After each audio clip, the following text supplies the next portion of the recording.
the angle, no time to delay.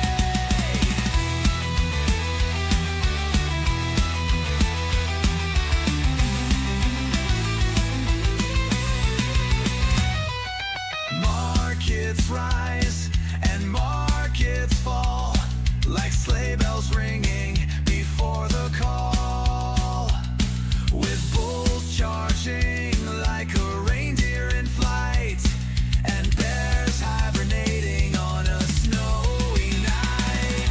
The angle will keep you in the fight. Hold on tight, the stage is set. Dig in deep with no regret. Red and green bars leading the way. Welcome to the angle, no time to delay. Deck the halls with charts and graphs, where financial wisdom wraps in wreaths and laughs. In the Santa rally, watch it soar, with profits climbing more and more. Hold on tight, the stage is set.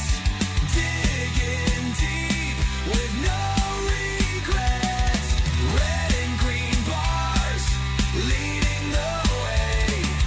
Welcome to the angle, no time to delay.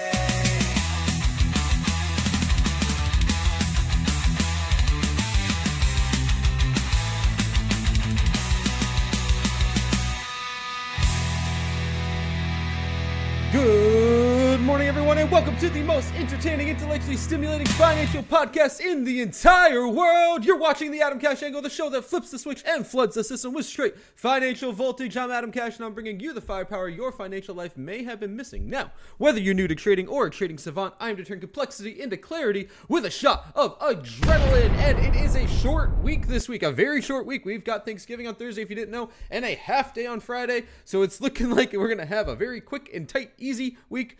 Easy, hopefully. We'll see. But it's going to be an interesting one. Nevertheless, not to mention coming off of the last 2 days on the stock market, it has been a very, very, very interesting end of the OPEX for November and into a new OPEX into December here.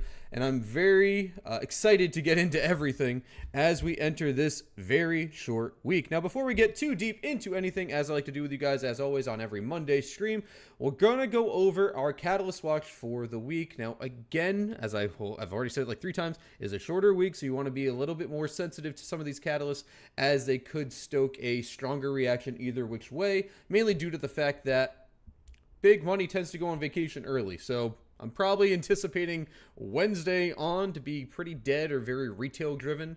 And a lot of the institutional funds and a lot of the institutional investors probably are going to be done Tuesday, maybe Wednesday morning at the latest. So just keep that in the back of your head. Anyway, looking at our Catalyst Watch for the week, we just have Trump right now today signing some executive orders at 4 o'clock. That seems to be really the only thing scheduled that would be of concern, I guess I should say, this week. Looking forward to tomorrow. This week. Tomorrow. Looking forward to tomorrow. Sorry. Start over. The Trump thing's the only thing that could be of concern today. However, that's not until after hours at 4 o'clock, so probably won't be an issue. So looking like a clean trading day today in terms of expected catalysts. Now we're going into tomorrow. We have PPI scheduled in the pre-market at 8:30 tomorrow, and then consumer confidence at 10 o'clock. Outside of that, again, another quiet day tomorrow in terms of any news catalysts. Fast forwarding to Wednesday, we have jobless claims pre-market at 8:30. And Beige Book at 2 o'clock. Sometimes Beige Book can affect the market. But again, a pretty quiet week, all things considered. As I alluded to before, Thursday is Thanksgiving, so the market will not be open. And Friday is a half day. Let me just see if there's anything scheduled on Friday during the half day. I didn't think so. No. You got Chicago PMI, but outside of that, nothing really. A lot of stuff going on if you're exposed in other markets, like especially European markets on Friday, but nothing really on the U.S. side of things. So looking like all in all, a very, very light catalyst week, a light week of anything that could blow things out of proportion necessarily, which is good, all things considered. We like to keep things as calm as possible. So it's looking like we're going to have a very tame week in terms of what is expected for the market. I like to pick my words very carefully, as you guys know. So let's get into the market. Let's take a peek at what's happening so far in the pre-market. Let's zoom out here just a little bit. Basically kind of forming like a double top. So we gapped up on the market open and pre-market. So futures were a little green, showing that here, reflecting that obviously at the 4 a.m. open of the pre-market on the SPY. And now, shot back down and then kind of grinded all the way back up, basically forming a double top in the pre-market session here, right around the 633, I believe the higher 7 something, 633.74, 663.86. So that's going to be a tight range you want to watch today, especially seeing that as an area to break for the upside if we're a bull. So what I'll do here is I'll put a nice little, we'll do a purple line. We'll put it right, we'll do it right there. Boom. Do purple line. And we'll keep an eye on that. That's our pre-market high, and it's significant, especially because it's kind of like a double top. That high that we hit right when the pre-market opened, and then a high again right before the market opens. Something that you want to be keep on eyes as is a little bit more significant, especially considering the daily candle. Let's go out and zoom out here on the daily chart.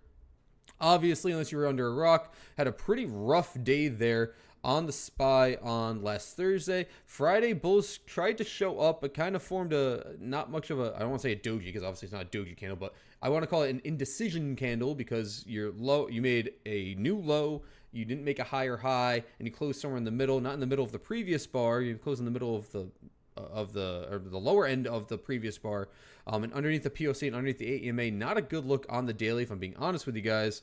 And actually where we're opening right now around this range is right where the AEMA is on the daily chart. That number is 664.01, so pretty significant today that we're looking around that area. But what I want to highlight to you guys, and actually we should add this to our watch list today, I spoke about this in the Discord, is RSP. So this is your equal weighted SPY.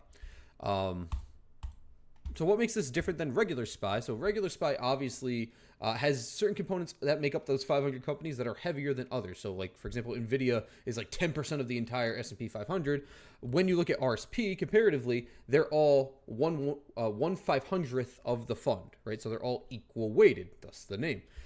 And I want you to notice the difference here, and we're also going to compare with IWM. The difference in the daily candle here from Friday on RSP and on SPY, and let's look at IWM as well, versus Qs. So this, just looking at these 4 indexes alone, can give you a snapshot of where we could see some money rotating. And if you've been watching the program, I've been talking about how I'm seeing some money go into healthcare mainly, but even other sectors as well. And this is actually going to be supporting that narrative very clearly as we see tech significantly weaker. Again, these are daily candles than the other comparative indexes. IWM showing a lot more strength, higher volume than that Thursday candle, right? Did not engulf the previous candle, but a higher percentage move. If we're looking at all of these on the Thursday candle, they're all the same, right? Very, very similar candle bodies on the Thursday, right? Very similar. It was a bad day. Everything went down, right? Now, what matters is this bounce part. Look at IWM, higher volume, a bigger body, a bigger percentage move. You had almost a 3%, 2.83% move. RSP, more volume, bigger body. That was a 1.97% move. Now let's look at the Qs. Smaller body comparatively, and only a 0.75% move on lower volume comparative to the Thursday candle. And SPY is somewhere in the between there, right? Lower volume, but because it's so tech heavy, the body is also smaller as well. So this is very indicative to me that what I like to call them is the 493 of the stock market, right? Not the Mag 7. All the other ones are starting to push up to the upside and showing some resiliency as we're getting some level of a bounce here to push even higher on the overall market. So this is a good sign for you if you are more diversified and not necessarily so tech focused or tech heavy. With that being said, that doesn't necessarily mean these are bad stocks. The Mag 7 stocks are bad stocks. In fact, as I'm talking about it, Google is making a new all-time high in the pre-market at 312, which is insane. Google is going. I'm sure we had news here or something. I don't know. We'll go back to that later. I've been very busy this morning, so I missed out on if there was news on Google. If you want to tell me in the chat, feel free to tell me. But this is one of those names, and I've been saying it. If you were been watching the program, we've been talking about Google being a good long, theoretically, all the way down here. Where's my purple line? right down here at like 162. And I was saying, as long as Google's pushing to the upside, this is your canary in the coal mine. This is your sign that the Mag 7 stocks are doing well. I am now going to change my wording here a little bit. And now Google is not really indicative of Mag 7 performance. It's going to be, back to what it was, indicative of its own performance, because I do think we're going to see some reshuffling amongst those Mag 7 names. This is something else I've talked about on the program, where the money that are in the Mag 7 are going to rotate around the Mag 7. So they're not necessarily going to, I don't believe, I should say, we're going to see divesting from Mag 7 names to go into other sectors or industries, but rather into other Mag 7 names. Now that narrative would be supported assuming the Qs trades more like this, where it kind of just plots sideways necessarily, because that would reflect that no new inflows or really outflows are going into the Qs. It's just kind of staying stagnant. So that, and again, the Qs are bigger than the Mag 7, but it will give you more of an idea that if we're seeing that kind of motion here, and we're seeing Google up 4%, while Nvidia is relatively flat, or Microsoft is flat, you're seeing a diverged market, so to speak, amongst the Mag 7 names, where you're looking at Microsoft getting kicked in the teeth here near its 200 MA. This is where I've been watching it, and I'm going to actually put an alert down here today, an alert below. I'm looking for this LOI tap right here at 464.79. This is my, you're going to hit the 200 MA. This is going to be a good spot to watch Microsoft if you want to have some Microsoft longs, but it doesn't look good, right? If you go from the recent highs from their earnings down to that close of that, or sorry, the low of that candle, that's a 15% drawdown on Microsoft. You have similar price action on Nvidia. We talked about it before. If we go from the high to the low here, I believe it's 18%.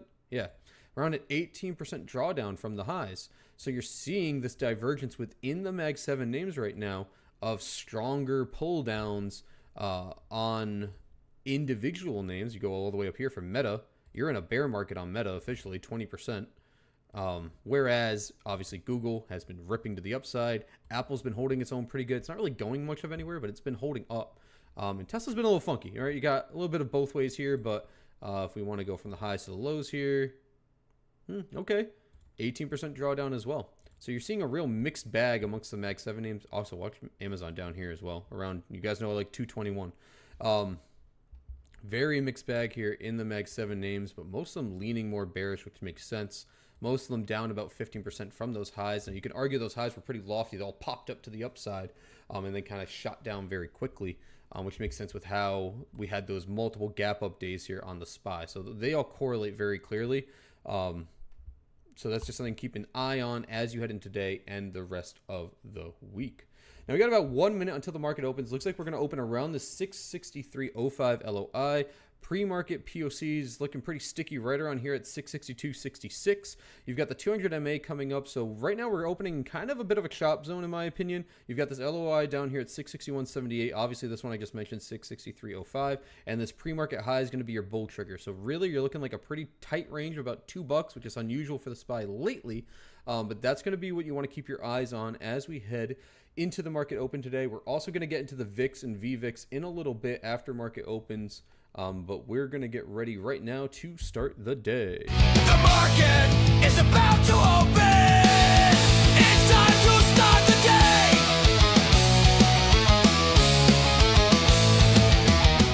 All right, the market is just about to open right now. Right now, SPY is at 662.79, treating that POC as a clear support here as we are now open. Open price is 662.67 right now. Again, opening on that pre-market POC. So you're going to want to watch that level very closely. Again, this 663.05 is going to be a key level you're going to want to keep an eye on as well. But I wouldn't get too... I want to use the word vivacious. Is that a word? I wouldn't get too aggressive either direction here until we get a break of either the 661.78 or the 663.86. I think both of those are going to be your triggers to the upside here or downside. But before either one breaks, I think you're kind of opening with a Monday chop. You got to keep in mind that the rest of the week, again, we have no catalyst. So if we can form a trend one way or the other, that's the side of the trade you want to be on, especially on a Monday morning, especially on a new OPEX, and especially after the last 2 days of price action. You're going to want to take it a little bit slower than usual, perhaps, and kind of let this open boil out to see if we can pick a direction here. There's been a lot of information on social media recently about where things are kind of going and where people feel seasonality wise or based on certain news where they think the market may be headed. And I think a lot of that can give you clouded judgment. Just tap that trigger up here, almost to the penny. 1 penny off, made a 1 penny high there. Look, trying to break it. The reason why I'm saying this is I had a little conversation this morning in our Discord community. If you want to check out, links in my bio. And the point of that conversation was, the market is not on easy mode right now, right? We talked about the SPY before and how this time, when basically coming up from those April lows, this is easy mode. The market just overall tends to go to the upside, right?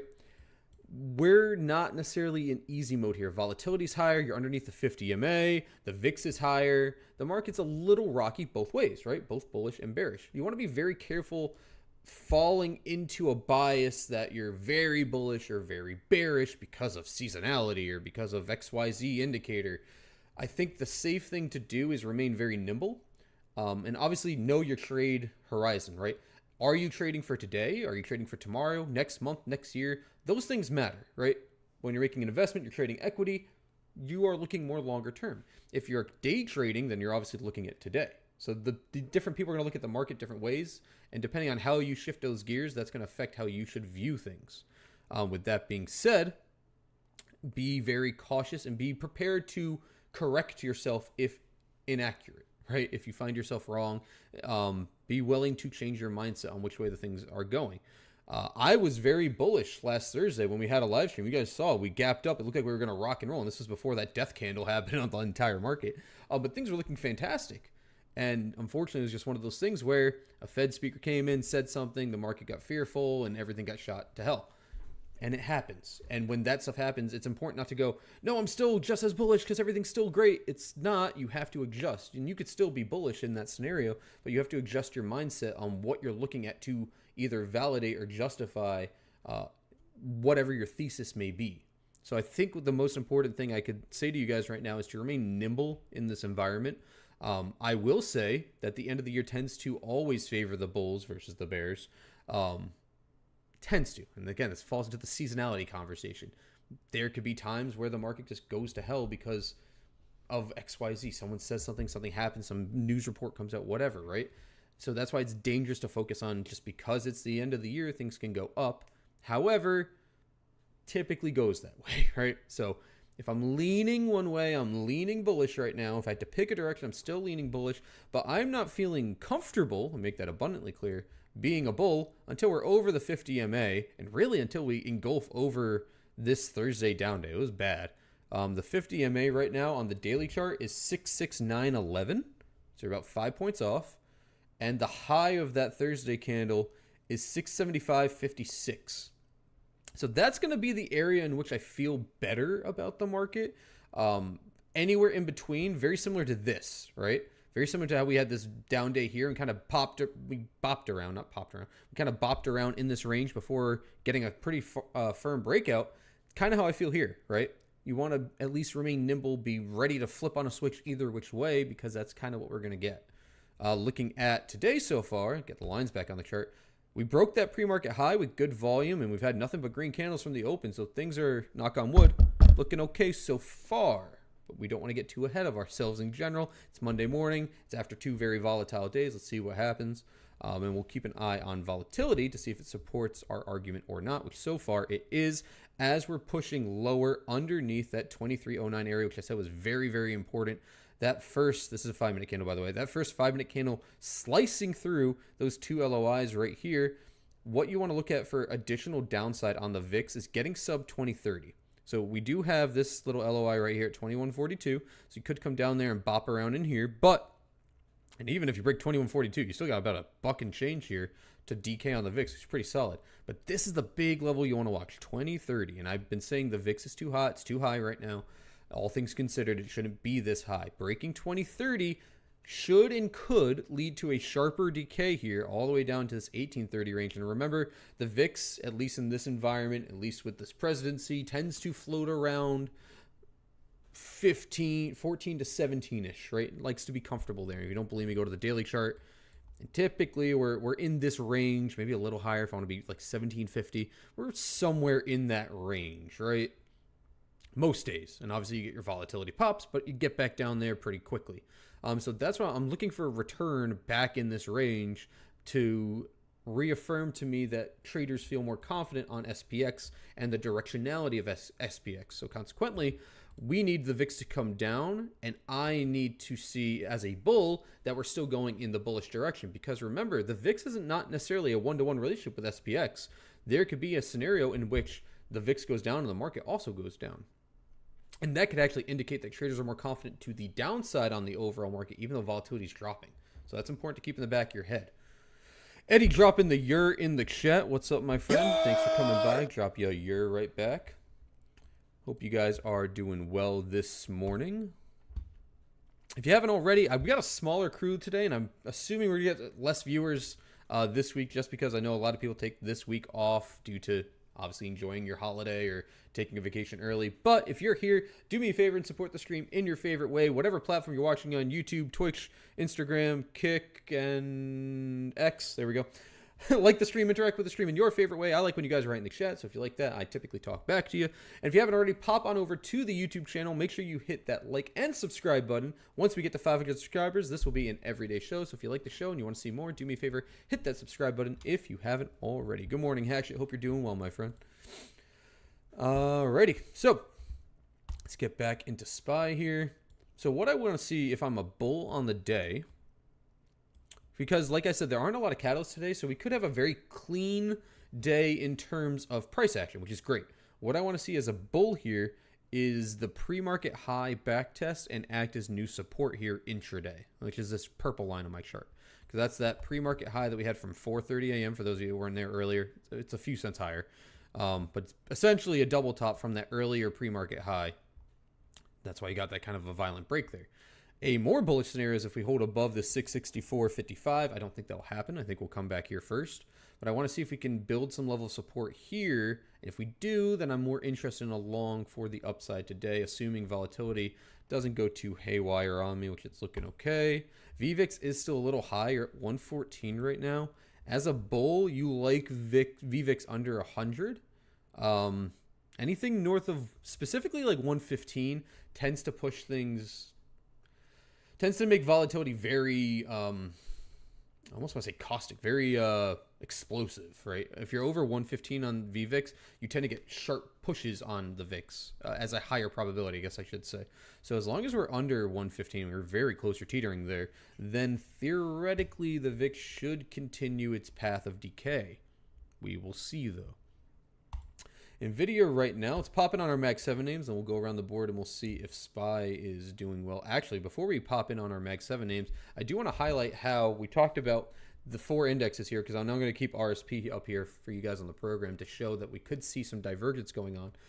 You're actually seeing inflow into tech today and outflow, and again, this is equal weight. So the SPY today, equal weighted, is down so far, right?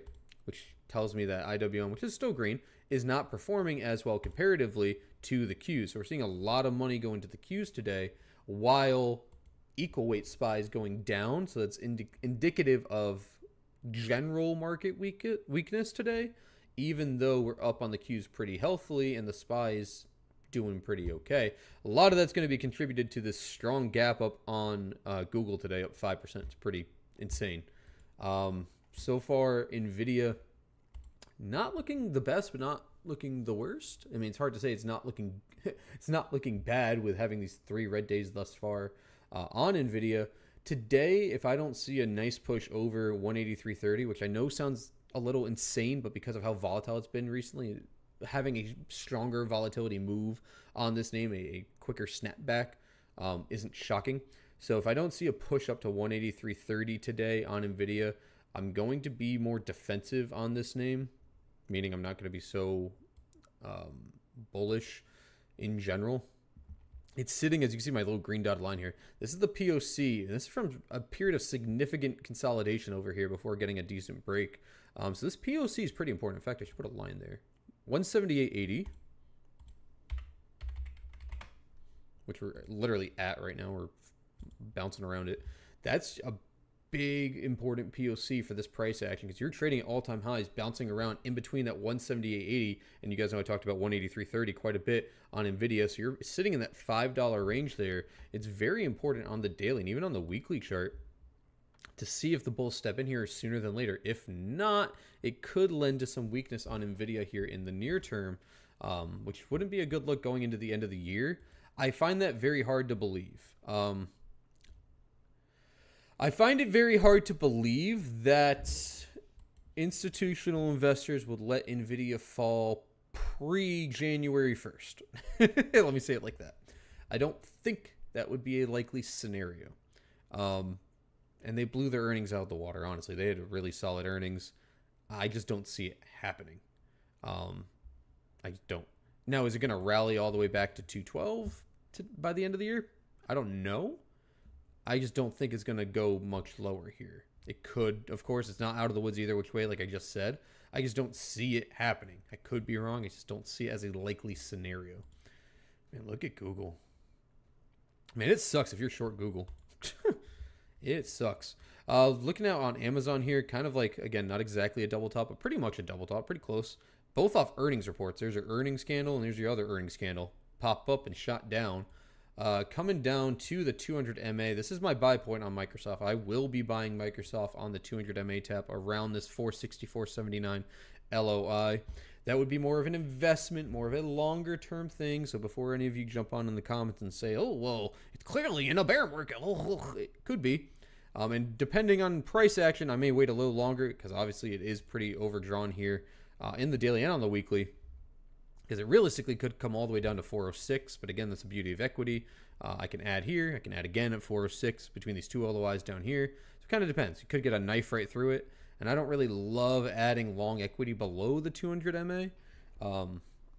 And a lot of institutional investors are watching that 200 MA as well. So for a name as big as Microsoft, I think it's going to hold that area. It's been sitting north of this LOI now for about the last 6 months or so. So you could argue on a big longer term time frame, this is some level of consolidation. Again, we're talking like yearly time frame, or not yearly, monthly time frame. You're consolidating in a quite a large range here, but at least this $100 range before getting a continued move to the upside. Meta right now, it's so iffy. I said on the program before, I'm interested in buying Meta sub 550-ish. It looks like it wants to turn things around here, and it's trying to bottom out. But it's done that a few times. Like right here, it tried to bottom out, and they got shot down. It's trying to do that again. Could it get shot down again? Maybe. I would not lean too heavily bullish or bearish on Meta. I could see a bull and a bear case both ways. Obviously, this MACD is looking like it's ready for a violent return to the upside. Your RSI is starting to curl up, so it's showing some bull momentum taking off here. Like we could get a reversal. And I like Meta as a company, and I think they'll be a much larger company in the future if they keep on the same trajectory they're on. I just don't know if this is the price to buy. Apple right now kind of banging its head here in like a quad top kind of scenario here. Basically between here and 277.05, we're kind of just bouncing around the highs here where it could kind of rip it to the end of the year. I like how the volume here has been climbing the last few days. As you can see, you zoom in here, the volume has been going up. This is your bad, horrible day on the market here on the 20th. The next day, you actually closed above that 20th close, which is very good, or even the open, I'm sorry. Closed above that, so you had an engulfing candle. You're breaking the SAR here with another green candle here. MACD curling up. RSI is in a good spot as well. I actually might open some end-of-the-year swings on Apple here, playing for that 277 break to push to the upside. This is something I'm going to keep a tight eye on. I mean, you had a nice healthy move here in the pre-market, I'm sorry, in the market open. So I'm not necessarily going to rush into this one, but this is what I want to keep on a close watch this week. So on a very short list, as I was looking through names over the weekend, there's not a lot that I am in love with for a swing trade at this moment in time. But this caught my eye as the potential, mainly due to how it was behaving when the market drew down and what that could mean in the near-term future. And I like the way the Apple's sitting right now, especially breaking that daily SAR is a really solid sign. It might be a little premature, at least intraday, just because of how much of a hard push we had here. So come down a little bit, obviously. But But this is one I think if you like a Mag 7 name, you like a tech name, you should keep on watch. Obviously, they're very cash heavy, so if your concern is growth versus cash or anything, Apple's more than likely going to hold itself together pretty well. Tesla's been a little funky, like we kind of talked about in the pre-market here. I don't love or hate it either way. What's cool is if you did a fib retracement here, you'll notice that we basically bounced right in the GP here on the daily chart, which is pretty nice. So if that holds, that's looking like a good sign just from that alone to push to the upside here a little bit. But I think you're front running just a tad. And Amazon adding to the 200 MA. My alert did not fire. I have an alert set, as you can see here, at 214.90, where the low was 215.18. So I never got the notification that I should try to go long on Amazon. That's okay. We might kind of bounce around here a little bit more. Amazon's another one of those names. This obviously is a very different chart than Apple, but this is another one of those names I think may have a good push into the end of the year. I think it could get back to highs, kind of like a V bottom-y kind of shape here. So even though you had a hard rally, hard fall, I think you could have another hard rally into the end of the year. These are weekly candles here, so this is what happened within the last 3 weeks. I don't find it insane to think in the next 3 weeks you get back to the highs. So food for thought. But that's kind of how we're sitting right now. The market gave back those gains. Now underneath that pre-market level, I would be very cautious still on this open. I kind of alluded to that already. We're seeing strength come in on the Qs and now IWM. So this is good. That wasn't the case before, but we're seeing like we might get on the same page here. And RSP. So this is looking like we're getting, I'm going to go long on the SPY actually. This is looking like we're getting a good sign. Contracts are a little pricey. We'll do the devil's number. We'll go 666, I think. All right, I'm long 666 calls at 239.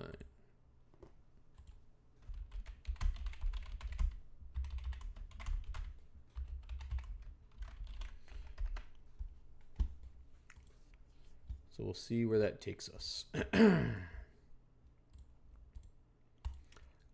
I wouldn't mess around with 0 DTEs this week probably at all. Let's actually check our IV on the 0 days. IV is insanely high still. So the market's still pricing in that chance of a volatile push either which way, which this week specifically, I think favors the bulls. That extra volatility, I think, will favor the bulls overall.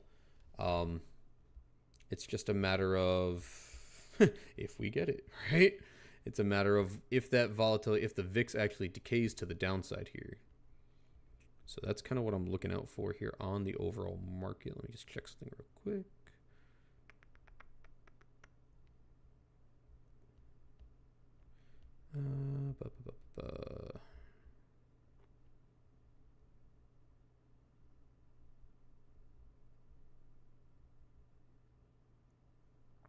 Okay, took care of that. So we'll keep an eye on the SPY right now. What I'm looking for here is that we see a continuation trend that all of the indexes are moving to the upside with the VIX continuing to decay. Now, like I said, you don't want to get too excited on the VIX here unless we're getting under this 2142. But it's looking like the trend of IWM is starting to try to push to the upside with the exception of this last 1 minute candle here. The trend of the Qs was looking like we got a nice pop, cool off before going again with the exception of this last candle here.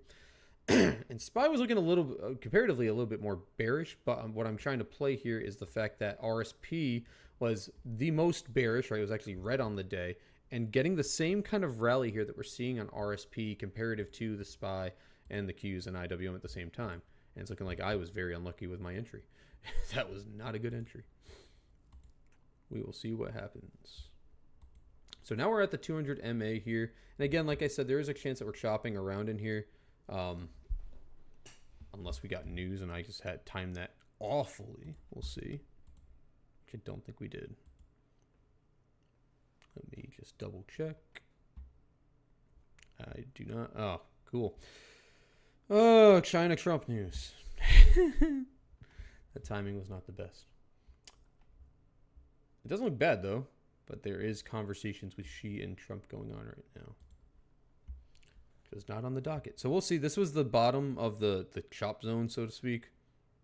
So I think we're going to wick this and break up back above the 200 MA and get back up here. That's why I said that those 0 days are going to be very volatile in general. Volatility is around open price here. So we're going to see how it behaves. We're getting a little volatility here on the open-ish. Near the open. IWM holding up pretty solid, honestly. I might want to open along there instead. Yeah, RSP moving down. What I'm kind of betting on for the SPY long specifically is that I was seeing the Qs and IWM move up while RSP was looking like it was also getting a recovery, which is a good sign specifically for the SPY because it's showing that you have a lot of strength already in the Qs. You're having strength come in your small stocks, and then if theoretically, if your equal weight SPY is performing to the upside, then if I know the Qs are strong, or the strongest index today, then playing the SPY would give me a little extra juice to the upside, assuming RSP goes green. So it's a little bit of a multi-pronged approach here, assuming VIX can keep a lid on it and not get much hotter here. If we break 2309, that more than likely, like short term, may invalidate my long here, because that's a very strong risk point here on volatility today, where we don't really want to be over 2309 at all, especially as a bull. So we're going to want to see some level of of volatility getting shot back down here. Now, something else to notice here, VVIX did not climb up as much as it really should have, considering this kind of move here on the VIX. You got about a $1 move here on the VIX, and VVIX didn't really budge too much. So that tells me that I don't think that this volatility spike here is going to stick. I don't think that's going to stick at all. Consequently, the market should revert back to the upside. I'd be more, and now we're getting a little bit of that, I'd be more concerned if we saw the VIX come up and VVIX went up with it. So now if we see us come back down on the VIX and we see VVIX break the lows, that's going to be a solid sign that we get kind of like a face ripper here, or potential, pick my words carefully, for a face ripper rally on the SPY today. Just like that, those contracts I entered at 239 or whatever got all the way down to 183 and back up to 232. That's how volatile we're playing in right now. So I said I wouldn't mess around with 0 days today. You can, obviously. But I think if you want to keep your sanity, you probably want to take a little bit more time on your contracts if you're looking to trade the overall market today. I'm going to keep saying this because I think this is important, especially if you're long the SPY, to capture the full picture here of these four indexes plus VIX plus VVIX. I think if you have all of these going at the same time, you can capture the full image of what's happening here on the market, at least intraday. And what is really going to decide if we get, like I just alluded to, a face ripper rally, is seeing RSP go green and sustain that push to the upside, especially because of how strong it was on Friday. Insanely high volume. If RSP can find its footing here, that's going to show that the overall health of the market, right, for all equal weight, the whole market's looking positively. All of the stocks are moving up because if they're all equal weight and RSP is green, that means the sentiment across all S&P 500 names is green on the day, on average. And then if we know that the Q's are already hot and the Q's are already up by 1.5%, that should just simply be rocket fuel for the SPY to go even harder because of how heavy those big tech names are on the SPY. And if the underbelly of the SPY, like I was just alluding to with RSP, is performing well, then all signs would point to up. And SPY should get a larger push than RSP comparatively, or even IWM. IWM just made a new high a day. You're looking pretty good here on the Qs. If you like shapes, you could call this some level of a bull flag. You're going to look at this level right here, 599.36 LOI to break for bull confirmation. Probably 600 as well. I mean, that's your obvious level if you're your psychological level is what I'm trying to say here. 600 and the high day 606 cents on the Qs. This trade that I opened at, like I said, the 666 calls, the devil's number calls, are probably going to be like more of a day trade kind of play. I opened up a trade on Friday in our community, and it was like I call it a day trade kind of play because I'm looking to catch the bigger move here on SPY. If there is a bigger move, I'd rather be more exposed to capture a larger move if I can versus a shorter term trade with a 0 day. Where, yes, if I pick correctly and I get in cheap enough that the 0 days can make me a lot of money, but I could also lose money very, very quickly if we get this kind of volatility where we get whiplashed around. So I'd rather balance that risk to reward where I'm still getting something a little bit risky, where I'm paying for time premium, I'm paying out the money, right? But I'm at least buying myself the time in terms of not getting 0 day thetaed with buying tomorrow or Wednesday's contracts. The other thing, if you guys are trading weekly contracts, treat Wednesday as your Friday. So really, you're on Wednesday today. Think of it that way, actually. If you're trading weekly contracts. Today is Wednesday, tomorrow's Thursday, and Wednesday, treat it as Friday, because Friday itself is actually a half day. So if you're looking at trading weekly contracts or swinging any weekly contracts, you want to keep that in the back of your head, because it's going to be very important to how you should be managing your risk going into this week. NVIDIA is just not getting itself together. Again, this 178.80 area is very important today. If we're not above this and then push up higher, then I'm probably going to be very defensive on NVIDIA here short term. Just what it is.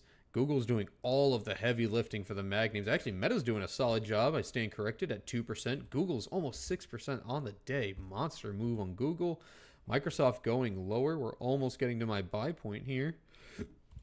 Apple coming down off those highs. Like I said, this is your swing trade. If you like a swing trade into the end of the year, I like Apple quite a bit. Today or tomorrow, I'll probably sniff out an entry if it looks viable. Oh, Tesla got a nice move too. 5% on Tesla. Nice little pop here in between these two LOIs. Watch that 411.61 to break. If you get that, you might have another $7 on the table on Tesla today. Big move. Amazon making a big move too. See, this is when things start to look really good, and I don't like it, and here's why I don't like it. Things looked really good last Thursday, and I was like, oh, man, now's the time to be a bull. Now's the time to go long. Now's the time to go risk on. It looked like that last Thursday. It was getting exciting. Things were looking great. And then I got kicked in the teeth. And then the market said, oh, no, you don't. But what makes today different is we don't have any Fed speakers. We don't have anyone scheduled to speak. No one's going to open their mouth. Maybe we actually had unscheduled President Xi from China, if he's a president, Xi in China making comments or at least talking to Trump in some degree. So that obviously could affect the market. I think the prudent thing to do, especially once on this SPY trade specifically that I'm long on the 666 calls, as we get a break and as we get a push to the upside, slapping a stop on and then moving your stop up as you go. If you're like me and you want to capture like the bigger fish, so to speak, you can obviously take a trim whenever you make money. But as you continue to the upside, sometimes it's better to carry a heavier position without trimming and just manage your risk as you go. And I know that sounds stupid, but hear me out. If I was like, let's say I have 100 shares or 100 contracts of SPY, and I trim here for 5%, here for 10%, here for 15% or whatever, and now I only have 5 contracts left and it ends up mooning, right? You know, anything can happen, of course. And I'm managing my risk so that way if it does come back down, because it could come back down, I'm taking care of myself. But if I'm looking at the charts, I'm saying, man, there really could be a bigger move here. I can make a lot more money here. And you're not lying to yourself. Like, it makes logical sense. In this case, we're looking at the VIX, we're looking at VVIX, we're looking at the other indexes, and RSP just went green on the day. That's one of my catalysts. We've made a trade plan. We're looking at 6 different charts here to generate a full trade plan in this scenario. I would rather hold a heavier long position up to, let's say we go up to 20%, 15, whatever, gain, put a stop on down at 15% for a full exit at 15%. And then as it goes to 30, move that stop to 20%. And as it goes from 30 to 50%, maybe move it up to 30%. That way, instead of me taking small potatoes and trimming on the way up, I'm at least getting stopped out, so I'm not going to lose any money. And I'm riding the move on the way up. Very similar to a trailing stop. I just like the control of being able to set my limit as I go versus a trailing stop just says like once you're under 5% or once you're under 10% or a certain dollar amount cut out. I rather look at the hard number and go, okay, this is where I want to stop, and then move it up to the next area I want to stop. And I think what a lot of people don't do and they should do, so this is something for your consideration. This is the chart on those 666 contracts. And you can see where volume is, obviously, just like you would trade any other stock. And you could see what areas of significance are on the chart, right? Where is the most volume? You have a POC on this chart, right? You can see if people are adding or dumping contracts, it's down here, right?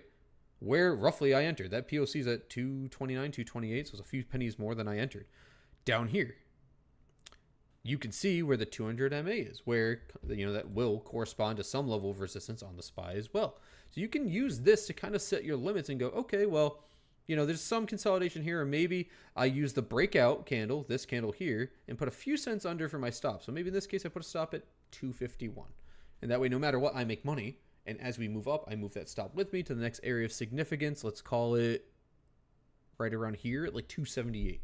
So now I could put a stop on at 251. If this contract goes up to 337, maybe I move my stop to 278 and then just move it up as you go. I think there are scenarios where that is the prudent choice versus taking trims like I personally normally would, because I'm, again, looking for the bigger fish in the scenario where these contracts could realistically go in the money today. Because IV and volatility is so high, the market is pricing in that chance. That's why these contracts are so expensive, even though they were at the time like $3 or $4 out the money. They are carrying so much extrinsic value because there's a real shot of these going in the money. That's why paying for cheaper contracts isn't necessarily always better. Yeah, you might have a larger percentage gain, but the odds of you being correct are theoretically lower. For this specific contract, you're also looking at a delta at 44 cents. So each dollar move on the SPY, you're gaining 44 cents. So if I'm assuming zero delta appreciation, roughly from where I entered here, which was right around here, we'll call it the purple line, just to be generous. Each dollar I'm going up from here, again, assuming no delta appreciation, I'm making 44 bucks. So if I'm at a 239 contract for 44 bucks, and again, assuming no delta appreciation, which it will appreciate, then I'm assuming that every dollar move here, I'm making at least ballpark 5 to 7%. Quick math in my head. So if I'm looking to go to 666 with zero delta appreciation, the most conservative metric I can give you, then you're looking at a gain of, for a $1.20 on a 139 entry, gives you about a 50% gain ballpark, right? Just rough math in my head. So those are the opportunities I want to look for.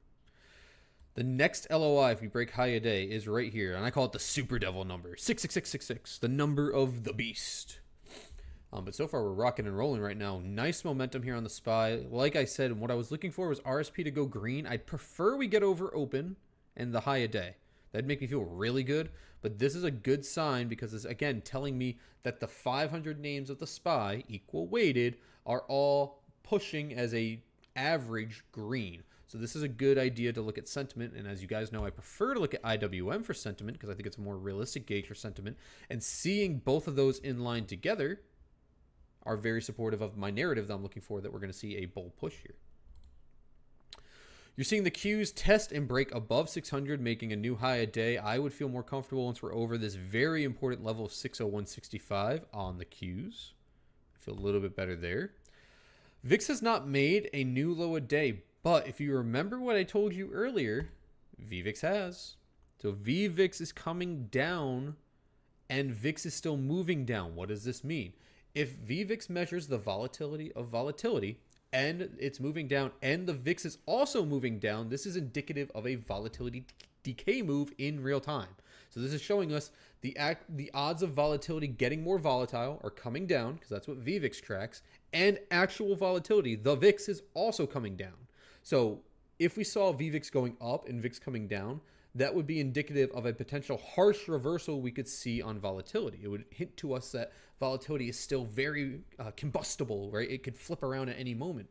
But because we're seeing VVIX decay and VIX decay, that supports my narrative of seeing volatility as a whole come to the downside, which obviously supports more of a bull market thesis than a bear market thesis. Again, it's not one-to-one, but it is something you want to be mindful of. Those contracts right now are trading at around 308-ish. Not too shabby. I'll take a little trim here. Why not? Just so no one can say they didn't make any money or anything, I will take a trim. I don't want to hear anyone complain. It's 28%.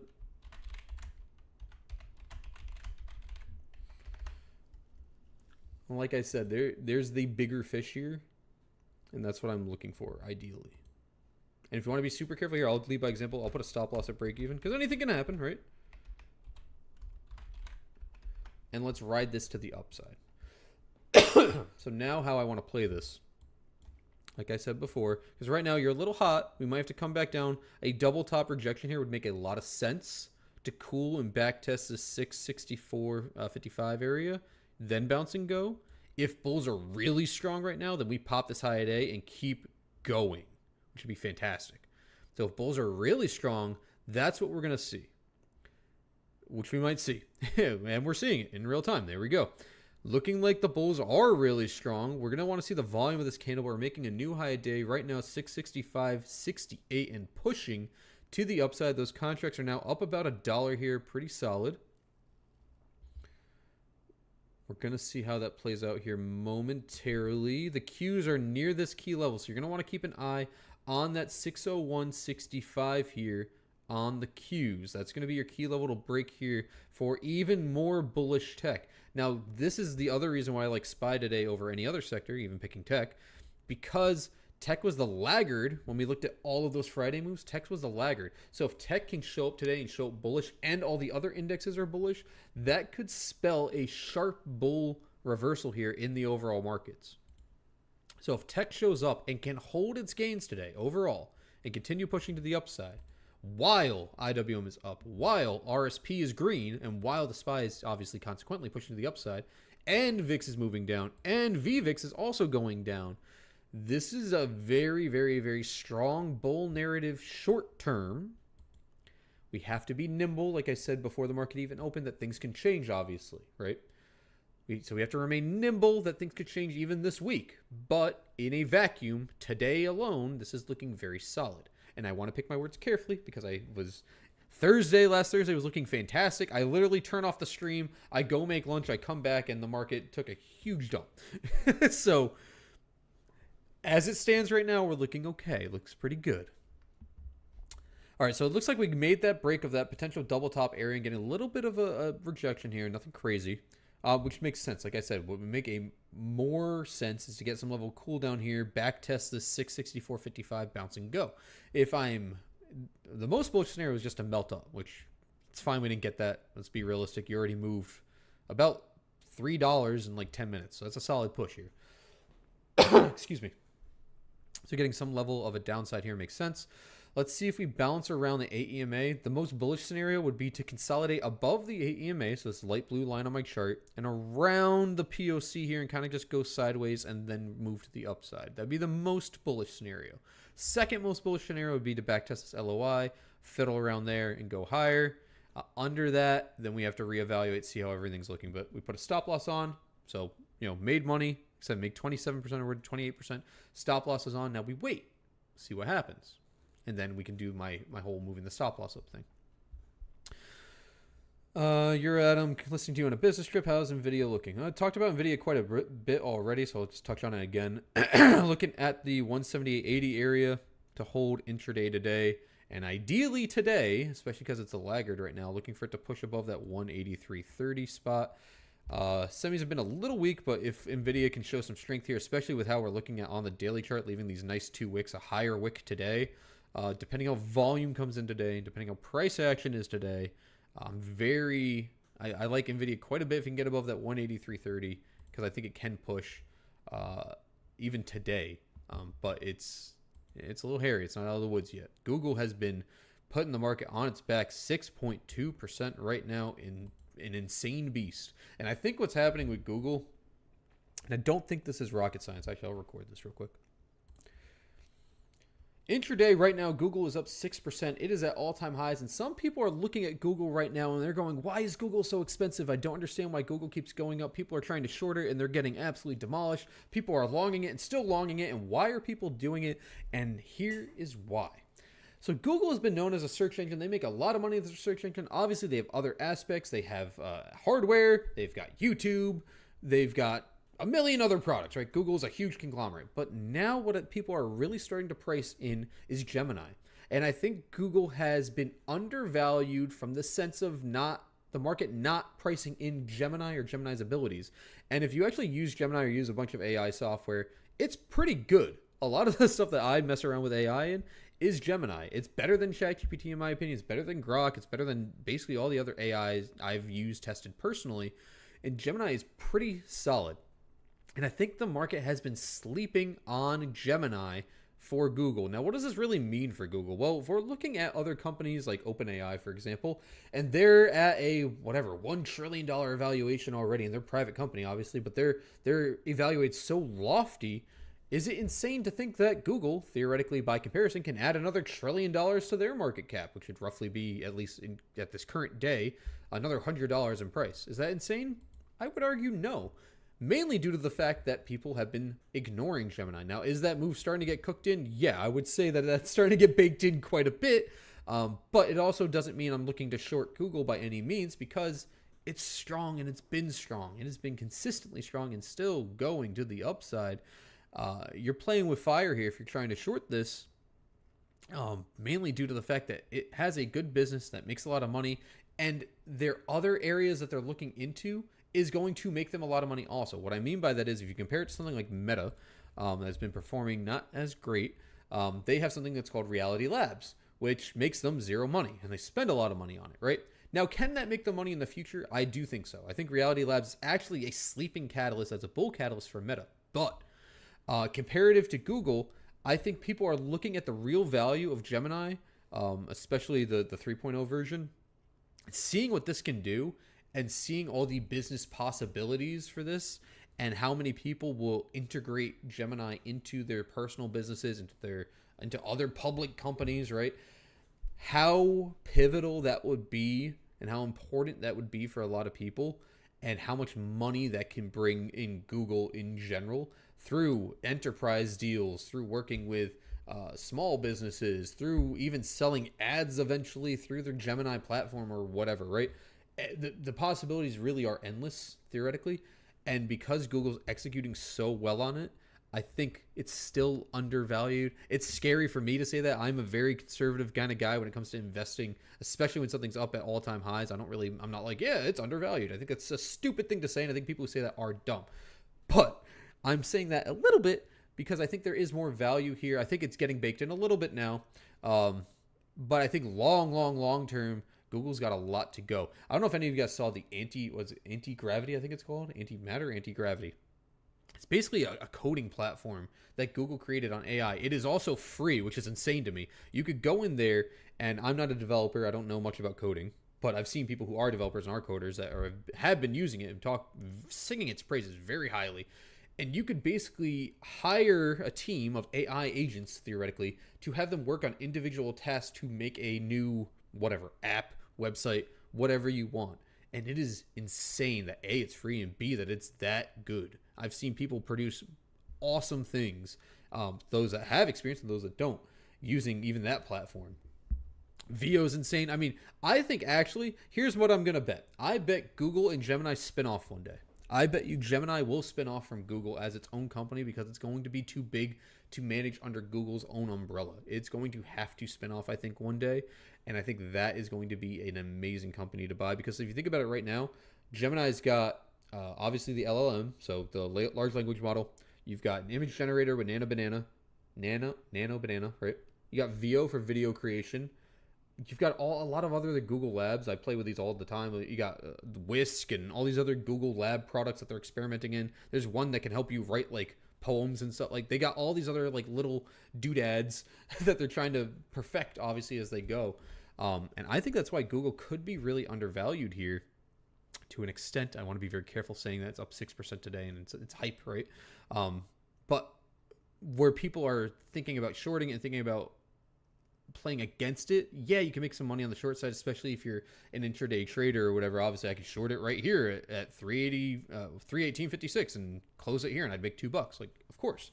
But longer term, like, people are thinking that they're like, this is way overvalued or anything like that. I strongly disagree. And I think Google with Gemini has a lot more room to go to the upside as they find means of making more money with Gemini.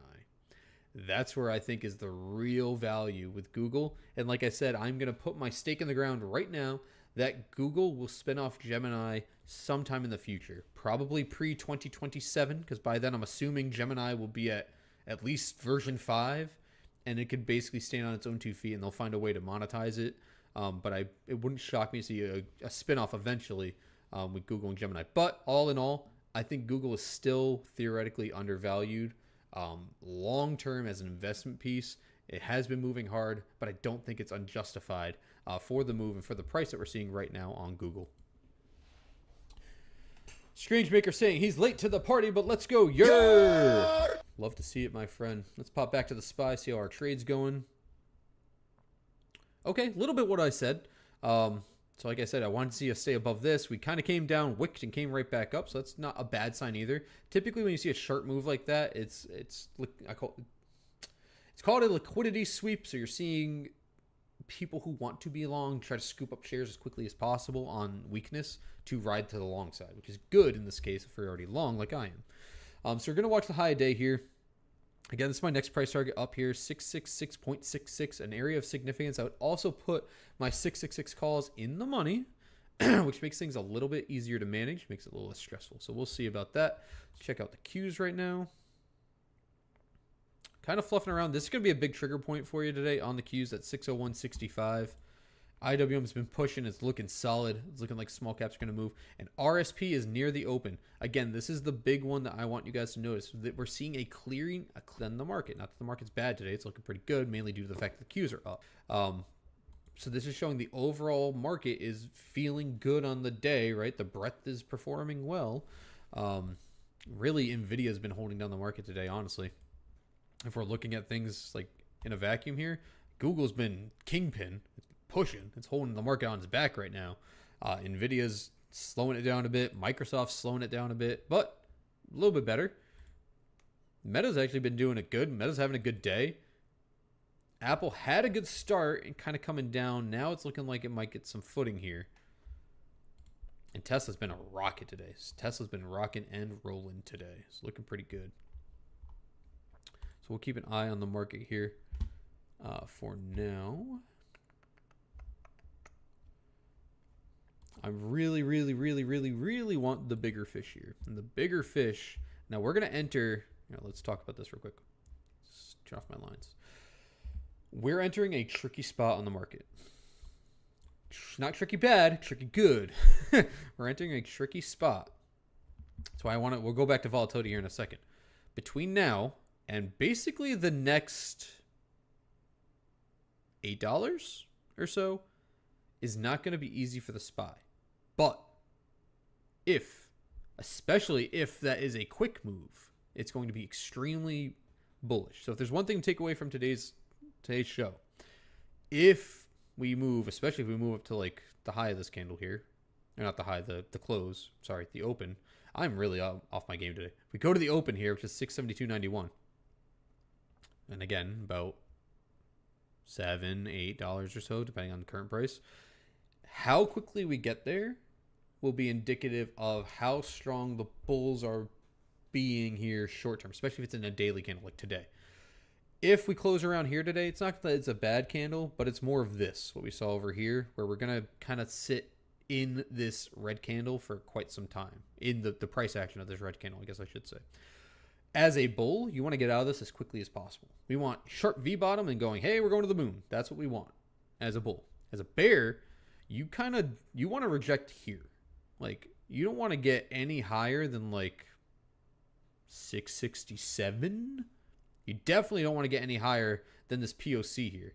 So the POC on the daily chart right now is 669.63. You also have your 50 MA there. That's a huge line in the sand. So if you want to make it mega simple, 670. As a bear, you don't want to be over that. If we break over 670 today, especially if volatility is under, we're almost at my 2142. If we're under 2030 on the VIX and SPY is over 670. Oh, I don't want to say things sometimes. We're looking really good into the end of the year. We also have to keep in mind, we have a very short week in front of us that can cause a little extra volatility. Today and tomorrow tends to be normal, right? Wednesday and Friday tend to be very retail heavy. Not that that's a bad thing, but it means that the market can behave very excitable either way. So I like the word combustible, actually. I used that earlier. The market can be more combustible either way when things are more retail focused, which is what we're heading into on Wednesday and Friday. So I'd prefer that if we had a bull move, it happens today, because if we have a bull move today and then a bull move tomorrow, we're going to have a stupid hated rally because Wednesday's probably going to go and Friday's probably going to go to the upside. You're going to have 4 green candles in a row because retail's not going to let it fall. Retail's going to more than long the hell out of everything if we get a bull day today and a bull day tomorrow into the holiday. I'd be surprised if that wasn't the case. But all starts with today. So far today, as you can see here, we kind of got like a inverse head and shouldery kind of look here. Shoulder, shoulder, head, kind of like a humpback of Notre Dame, second head. Or actually, you kind of have another inverse head and shoulder. Shoulder, shoulder, head. So you could have another inverse head and shoulder within the bigger head and shoulder here forming on SPY. So it's looking still pretty good. Again, I wouldn't get too excitable until we're over this number here on the Qs. And actually, we are about 10 cents away from my LOI on VIX here, which is really going to be a trigger for more upside based on where we're sitting on the chart right now. So you're going to want to see that 2142 crack, because that goes, you got about almost $1 of decay here, or more than $1, I should say, of decay to the downside here to that 2030 spot. I'd love to see more strength come in on NVIDIA today. As we saw on, I think it was Friday, right? Let me look back in time a little bit. Yes, it was Friday when we got that chip news that Trump is thinking about selling chips to, or allowing NVIDIA to sell chips to China or whatever. We had a pop from 178.62. Basically, it was a $6 move on NVIDIA very quick, right? We're kind of consolidating down here. News could come, obviously, but I think that we would still see, if we're going to see a bull move today on NVIDIA, or sorry, if we're going to see a bull move in general, for NVIDIA, it has to happen today. And it has to be a sizable one. If it's not, then it's more questionable here short term. Especially with how the whole market's like green right now. In terms of like looking at our RSP. I shouldn't say the whole market. The feel of the market's very green and the VIX is red. All your other mag names are green. So NVIDIA is really holding back the market. And if NVIDIA doesn't find its footing and get a hard and strong push, I would be very cautious around it in the near term. But I think it's just acting as a laggard right now. And if this gets a hard push, it's going to launch the SPY, A. But B, you're going to see more than likely some squeezing going on in NVIDIA. And I know that sounds insane. But from this main fall, right, from the all-time highs, there are probably bears still in it, realistically. And I'll tell you one thing, there's definitely bears in it from this move, from the 20th. So it has to happen today, though. If we don't see bulls come into NVIDIA and come in strong, and I'm talking at least a 5-point push here. I know it sounds crazy, but I think that is an opportunity today, and I think that I see that as a likely circumstance that happens today. Because if it doesn't happen today, it doesn't happen at all. At least this week, in my opinion. And because, again, because of the environment, because of all the other names are outperforming right now, mostly everything's sitting pretty green, right?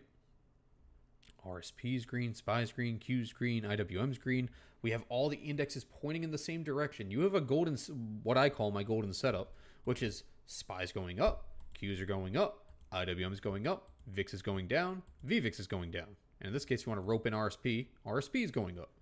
So you kind of have a golden long setup to the upside here that is being held back by NVIDIA. So if NVIDIA doesn't find footing to push today, it's dead, short term. Like it won't look good. And I'm talking from more of a trading perspective. From an investor perspective, I wouldn't be scared on NVIDIA until you're under basically 170, 158 on long equity. You could give it a little bit more rope, obviously, from what I'm looking at today. But bulls really should step in today on NVIDIA. If they don't, it's a concerning sign. But we will see. We will see. Getting a little bit of a retracement here, which makes sense. Looking like we're going to have 50 MA tap on the Qs, lining up with that LOI there. SPY, about the same thing. Back to this LOI right here. VIX, off by a penny. VIX tapped my LOI, off by a penny. 2143 was a low day on the VIX. 2141 was my LOI. And looking like we're getting a little pop there. So we'll see if the VIX moves to the upside.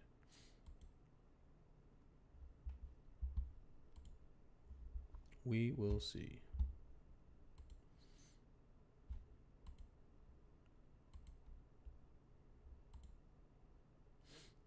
I'm going to keep an eye on Apple today. I know I talked about it already, but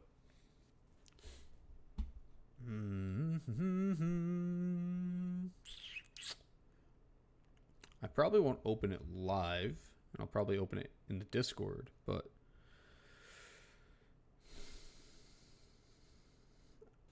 it really depends on how much things cost. What are our options looking like? Let's go out to January OPEX. 280s maybe? $7. Maybe a spread even. I'm going to have to sit on that. I like this consolidation at the highs. There's obvious risks there with getting one rejection. Kind of call that a second rejection. If you really want to, call that a third rejection. You can call that a fourth rejection at the highs. But as you tap those resistances, they tend to weaken, right? So it tends to push for an upside move here. You're still maintaining above your EMAs and MAs. It looks pretty solid. You broke the red daily SAR here. Your MACD starting to curl up. Good volume on Friday's candle, engulfing that bad Thursday, right? I like it quite a bit, and I think if people are going to be long tech, they're going to run to Apple for safety. We might even be seeing some inflows into Apple from NVIDIA. Kind of makes sense. That would make some sense. People want to squirrel away money in the cash-rich Apple. It makes sense. Looking like we're going to get a similar kind of price action here on SPY. So we had those two little wicks there. Looking like we're going to get those two little wicks here on this higher LOI. So we had those wicks down here. So we're wicking higher, which is good. We're making higher lows as we're moving up here. Let's check on our IV. At the money, IV has come down about 4%. It's still extremely high. We're still at 26%. 0 DTE IV, which is still extremely, extremely high. So the market is still pricing in a higher volatile move to the upside, or either way, I should say, actually, more than it's on its face seems to be. There's a stronger move cooking here that has not precipitated. Yes, I guess is what I'm trying to say. Alrighty. I think we're gonna wrap it up here, but I won't leave you guys without a game plan. I'll give it another minute or two here to see if we can pop this 601.65 on the Qs first. And then we'll be wrapping things up more than likely. If you have any questions, feel free to drop them if you got them. We'll kind of go from there. And if you haven't already, do me a quick favor, wherever you are. Like the stream, like the chat, whatever you're watching on. I appreciate your support. Thank you in advance. IWM moving towards the high of the day here. So we're not looking bad by any metric. Looking pretty good. Looking pretty good. Pushing. IWM's at the highs. Literally at high a day right now to the penny. There's your break. IWM new high a day. Yeah, this is a very good sign. SPY made a new high day. This is a very good sign when all three indexes move the same way and VIX is moving down. VIX has broken 2142. So that's that key LOI there that now pushes us, that puts 2030 on the board. This is the big one you want to keep an eye on. And kind of like how I predicted here, kind of theorizing that we'd see 2030 interact. I thought it was going to interact when we tap 66666, but it's looking like we should get to that spot on the SPY prior to that spot on the VIX, which means theoretically, if we're looking at volatility as a means of, again, judging the spread between SPX contracts, we're probably going to overshoot this, the 666.66, and we're probably going to get caught right around here, this double LOI up here. That point in time, I think we're going to see the VIX around 2030 if we continue to decay. VVIX is continuing to die on a vine, which is great. Under 110 is even better. Under 100, the market tends to be very calm, with VVIX specifically. We're at 110, so there's still a ways to go. For comparison's sake, 100's here. It's like all the way down here. 110 is around here. So we're not far away. I mean, we're at 110. But not too far away, about 40 cents lower there. 105 is right around here-ish. So I'd watch basically whole $5 intervals here on VVIX, 105 and 100 into the rest of the day to see how we get interactions at those price points. All right, not looking like we're going to get it yet. All right, so here's what to watch for the rest of the day. Like I said, keep a tight eye on RSP. Again, your equal weight S&P 500, which now that it's very relevant, I guess we'll keep it up here on the program and we'll talk about it quite a bit. But we'll keep an eye on this as we're seeing, again, a little bit of divergence in general between the overall market. Today is a little bit different because tech is so strong. But I like to use, as you guys know, I use IWM as my gauge for market sentiment. In this scenario, because of how the market's been leaning, I want to also incorporate RSP into that market sentiment kind of analysis, mainly because of how weak NVIDIA has been, but how like fishy, I guess I should say, the Mag 7 have been. Again, very hit and miss right now. Google's hot, Microsoft's down. Meta is recovering, but still down overall on the daily. Apple's hot. Tesla was down, now kind of recovering. Amazon's down in the dumps for the most part, having a green day today so far, but you've got a very up, down, up, down, up, down trend with your Mag 7 names. So we want to hedge our bets here, theoretically, and get an idea of how the underbelly of the market, as I call it, is performing and feeling. And this helps you get an idea of which way the wind's blowing, how all the other names in the S&P are performing. So if everything was equal weight on the SPY, how would the day be performing? This kind of gives you a better idea, not to get too overwhelmed with just looking at, obviously, the Mag 7 names. For the Qs, you're going to want to watch 60165. That's going to be a pretty decent trigger here on the Qs, which really should come very soon. You're getting high volume here, so if it's going to break, it's going to happen probably as I'm wrapping up the show. Past that, you could melt $7 to the upside. I don't think that happens without NVIDIA participating, though. For NVIDIA, again, 178.80 is a very key spot here on the weekly chart. And then another key spot on the weekly chart is 183.30. So I need to see, and NVIDIA's just kind of been chopping sideways today, not really going much of anywhere. Lower highs, higher lows for the most part. Need to see volume come through on this, kick it into high gear. If this kicks into high gear, the whole market's going to melt up and everyone's going to go, what happened? And it's going to be NVIDIA. Because all your other Mag 7 names are doing pretty okay on the day. Google's doing fantastic. Microsoft has recovered. It's not great, but it's doing better.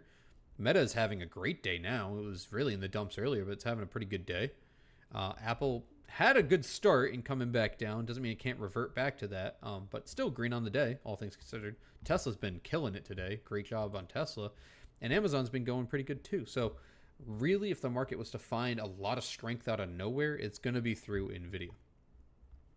As it pertains to IWM, I mean, we have almost erased that Thursday fall, believe it or not. So this really puts things into perspective of, and I think on RSP, did we erase it yet?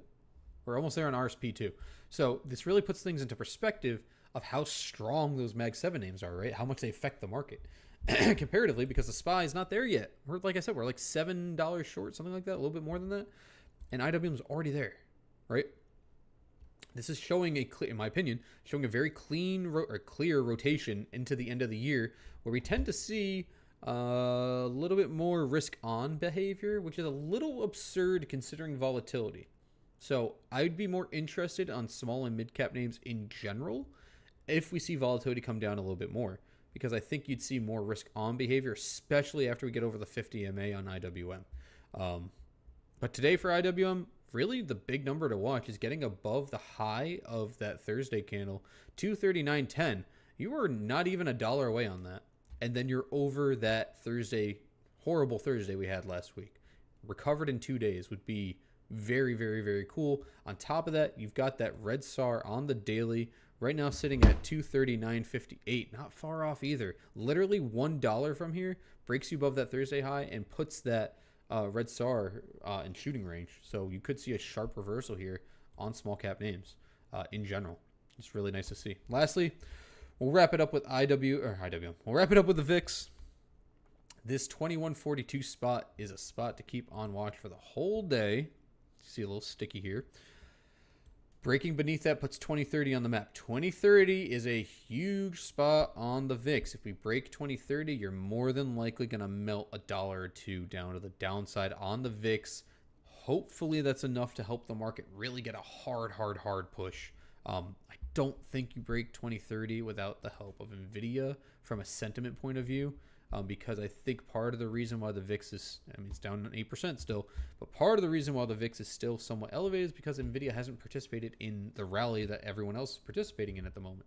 So it's acting as a laggard. If the laggard shows up, and starts performing with everyone else, we're going to have a face ripper. Like, we're going to have a big day today if NVIDIA can show up to the party. And today it has to. I'll, again, to be blunt with you guys, it really has to. It has to get over this 178.80, and it really has to move up like $5. Otherwise, on the daily chart, again, as an investor, I could give it another like $7. But as a trader, not that I'd short it necessarily, I just wouldn't want exposure either which way unless it can really, like today, it has to show up, and it has to show up big with good volume and a hard push. It probably needs a catalyst. Maybe Trump will say something about NVIDIA chips again. We'll see. But this and volatility is what I keep an eye on. The 666 calls are now in the money, actually. There we go. So my next LOI here is 666.66. You're up over $1 on those contracts now. How about I'll do this? I'll take one more trim before I go. That way everyone's happy. Right off into the sunset. There's a 42% gain for you guys. All right, cool. Okay, now the rest I'm going to wait. No one bug me. The rest I'm going to see if I can catch the bigger fish here. Again, the bigger fish is this big move I'm looking for if NVIDIA participates, because everything else on this setup is, like I say, a golden setup where the Qs are pushing, IWM's pushing, RSP is pushing, VIX is decaying, VIX has room to go lower also, VVIX is moving down. That is a golden setup. The only thing missing from this golden setup is the 10% of the freaking market not participating in it, which is just NVIDIA, because it's like 10% of the SPY or whatever ridiculous amount, right? So if this just shows up to the party, right, we can have a lot of fun. Not that it's a bad day by any means, but this can get so much more stupid is what I'm trying to say. And I think you could envelop and engulf that Thursday candle today. It's a realistic possibility if NVIDIA bulls can show up to the party. That is to be seen, though. But with that being said, guys, I hope you enjoyed the show. I hope you had a good time here with me today. I'll be doing a live stream again tomorrow at 9:15. Same bad time, same bat channel. And I was thinking about doing one on Wednesday or Friday, but honestly, it's probably going to be pretty dry, so probably won't. Or maybe I'll do something for the Discord, like a power hour stream. So if you're in our Discord, you want to check that out, we'll do something fun there. But outside of that, we'll keep it pretty calm this week. We're going to have a good week. It's going to be a good one, and we're going to have a great Thanksgiving as well. So some will say you need an angle to trade. God, I forget my own outro. Some say you need an angle to trade. Well, I like to look at things from a different... Nope. Some say you need an edge to trade. Well, I like to look at things from a different angle. That's what you always get right here on the Atomcash angle. Hope you guys have a great rest of your day. And remember, precision beats prediction every damn time. I flubbed my outro, but I will see you tomorrow. The time has passed, and that's a wrap.